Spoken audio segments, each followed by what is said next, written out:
Hey guys, thanks for tuning in. I'm Jimmy. We're making it work. If you're new here, if you haven't seen my day in the shop videos, that's primarily what we do on the channel, is spend a day in the shop fixing cars. I'm a professional mechanic. I've been doing this a long time. 40 some odd years. I probably should stop counting at this point. Basically, I've got enough experience that I know some things, and I definitely want to share some opinions with you in this video about used car parts versus new car parts. It's a real issue in the industry right now, so stay tuned if you want to hear more on that topic.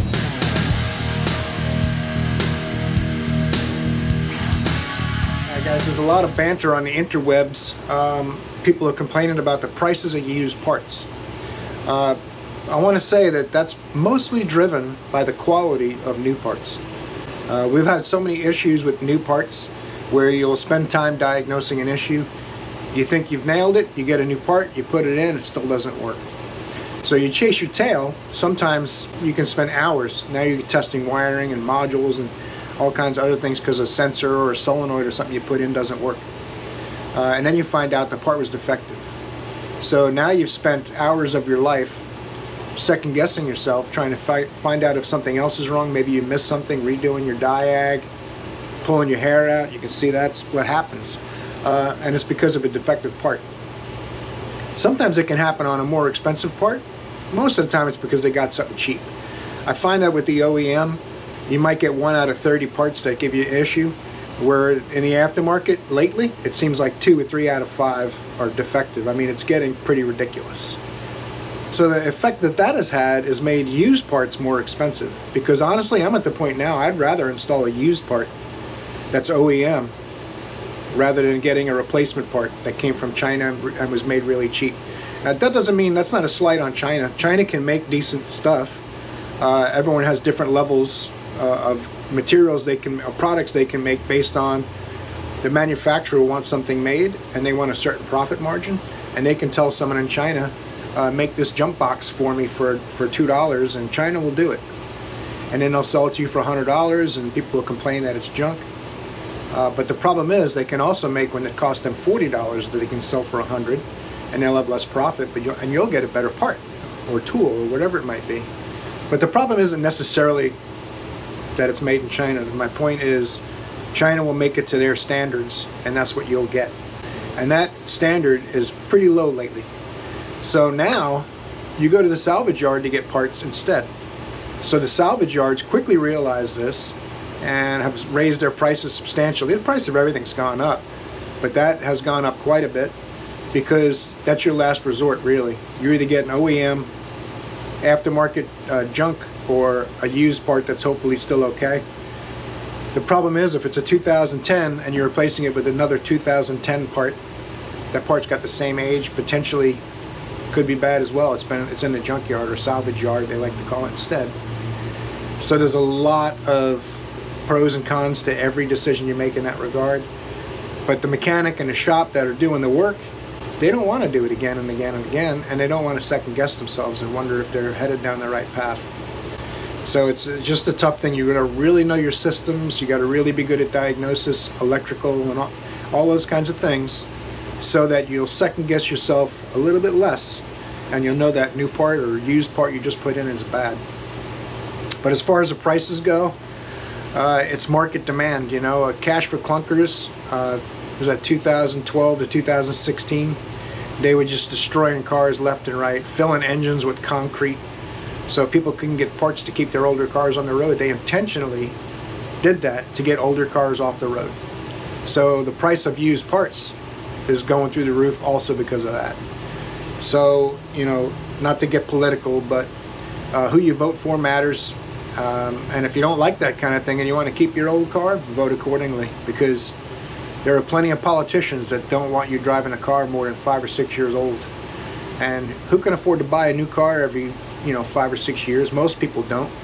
I happen to be driving a new truck right now just because I'd rather have the payment than work on my own stuff on the weekends. But everyone doesn't have that luxury. I've been fixing cars so long and driving old used cars and keeping them running so long that I'm over it. I'm getting closer to retirement, so I want something a little newer, but not, like I said, not everyone can do that. So circling back, you have to always weigh your options. You want good used parts that are going to be a little more expensive than they used to be, but at least you probably are not going to have trouble. I would recommend going OEM when you can, spending the money, but the OEM also knows that if you're buying from them, it's basically a last resort. The OEM manufacturers know if you're buying from that OEM or that dealer, they know that you're on your wits end and you don't want to have any trouble and you're willing to pay a little more.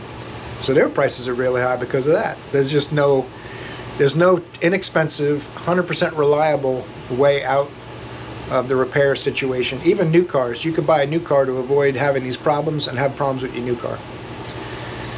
So it's something that the industry has to sort out. I wanted to make this video just so that people don't feel like they're alone. They're having the same struggles.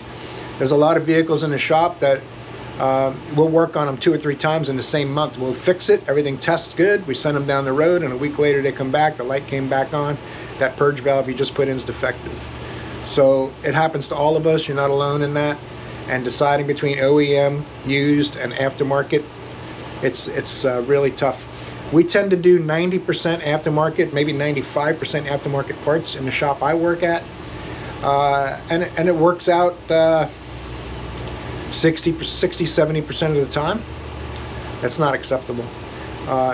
Those aftermarket part industry, those aftermarket part companies need to be held responsible to me. I mean, if we can't have them responsible for the crappy parts, then they have if there's no liability in it for them, then what do they care? They'll just keep sending you crappy parts.